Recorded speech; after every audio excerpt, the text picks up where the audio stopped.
দর্শক, ষষ্ঠ ধাপে উপজেলা পরিষদ নির্বাচনের চলছে।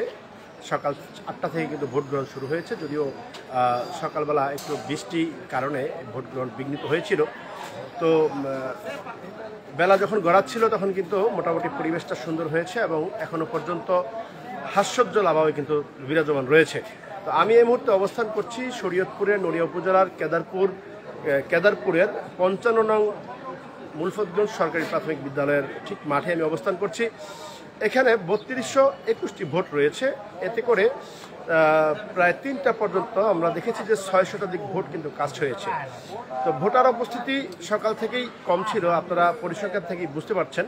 তবে এখনো পর্যন্ত যেহেতু ৪টা পর্যন্ত ভোট গ্রহণ চলবে, লোকজন কিন্তু ধীরে ধীরে আসছে। তবে আমরা এই প্রথম কিন্তু নড়িয়া উপজেলা পরিষদের নির্বাচন ইভিএম এর মাধ্যমে হলো। তো অনেকের মতামত হচ্ছে যে ইভিএম এর মাধ্যমে ভোট গ্রহণটা অত্যন্ত সহজ হয়েছে এবং খুব অল্প সময় আমরা দিতে পেরেছি। যেহেতু ইভিএম এ বিভিন্ন পদ্ধতি আপনি ব্যবহার করতে পারছেন। প্রথমত আপনি ফিঙ্গারের মাধ্যমে আপনি খুলতে পারতেছেন যে আপনার ভোটটার কি অবস্থা, আপনি দিতে পারছেন কিনা। এরপরে আপনার কার্ড শো করতে পারতেছেন। তারপরে যদি এই দুইটার মাধ্যমে সম্ভব না হয়, অনেকে আছে পঙ্গু, বিকলাঙ্গ, এদেরটা হচ্ছে নাম্বার আইডির যে নাম্বারটি রয়েছে এটা প্রেস দেওয়ার পরেই কিন্তু চলে আসে তার আইডেন্টিটি এবং সে সুন্দরভাবে ভোট দিতে সক্ষম হচ্ছেন। তো যাই হোক, আজকে আবহাওয়ার কারণেও কিন্তু হয়তো অনেকটা লোকজনের উপস্থিতি কম ছিল। তো যাই হোক, আমি একটু যুক্ত হব, এখানকার যে সাধারণ ভোটার রয়েছে তাদের সাথে আমি যুক্ত হব। দর্শক, সঙ্গেই থাকুন। ভাই, আপনার কি নাম এবং ভোট দিতে এসছেন, ভোট দিয়েছেন কিনা? আমার নাম মোহাম্মদ মুজিবুর রহমান। সুন্দরভাবে স্মার্ট কার্ডের বিনিময়ে সুন্দরভাবে ভোট দিছি। 10 ভোটের এরিয়াতে খুব সুন্দরভাবে শান্তিপূর্ণভাবে নির্বাচন ভোট হয়েছে। আমরা সবাই খুশি, খুব ভালোভাবে সুস্থভাবে নির্বাচন হয়েছে। এবার ভোটও খুব সুন্দরভাবে দিছি। স্মার্ট কার্ডের বিনিময়ে সুন্দরভাবে নির্বাচন, মানে ইভিএম এর মাধ্যমে খুব সুন্দরভাবে সুন্দরভাবে ভোট দিয়েছেন। তো আপনি ভোটার উপস্থিতি একটু কম ছিল, যেটা ভোটার উপস্থিতি কম ছিল। তো এই তো অবস্থা আপনার এই মুলফতগঞ্জ কেন্দ্রিত। আপনার কি নাম? আমার নাম মোহাম্মদ মুজিবুর রহমান।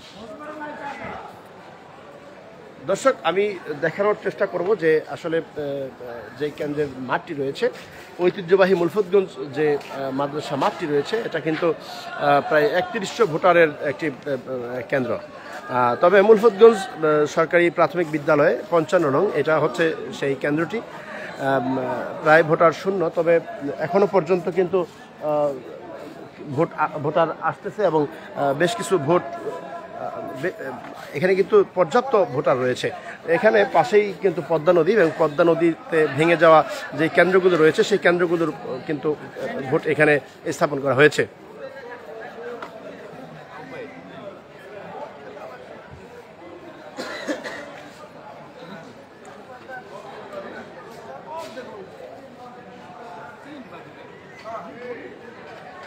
তবে আমরা সকাল থেকেই কিন্তু ভোটার উপস্থিতি খুব একটা লক্ষ্য করিনি। এর কারণ হচ্ছে আমরা ভেবে নিয়েছিলাম যে যেহেতু বৃষ্টি হয়েছে, আকাশের অবস্থা ভালো ছিল না, সেই সুবাদে হয়তো বা ভোটার উপস্থিতি কম, কিন্তু এখনো পর্যন্ত কিন্তু খুব একটা ভোটার উপস্থিতি আমরা লক্ষ্য করিনি।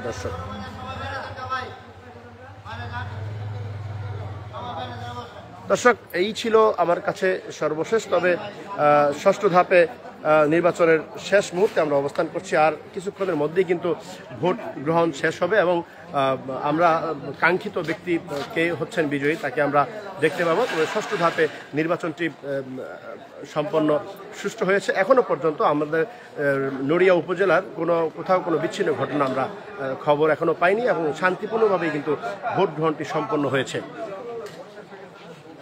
দর্শক, প্রবাস এবং দেশ থেকে যারা দেখছেন তাদেরকে আমি আজকে লাইভ প্রোগ্রাম থেকে শুভেচ্ছা অভিনন্দন জানাচ্ছি এবং লাইক, শেয়ার, কমেন্ট করার জন্য অনুরোধ জানাচ্ছি।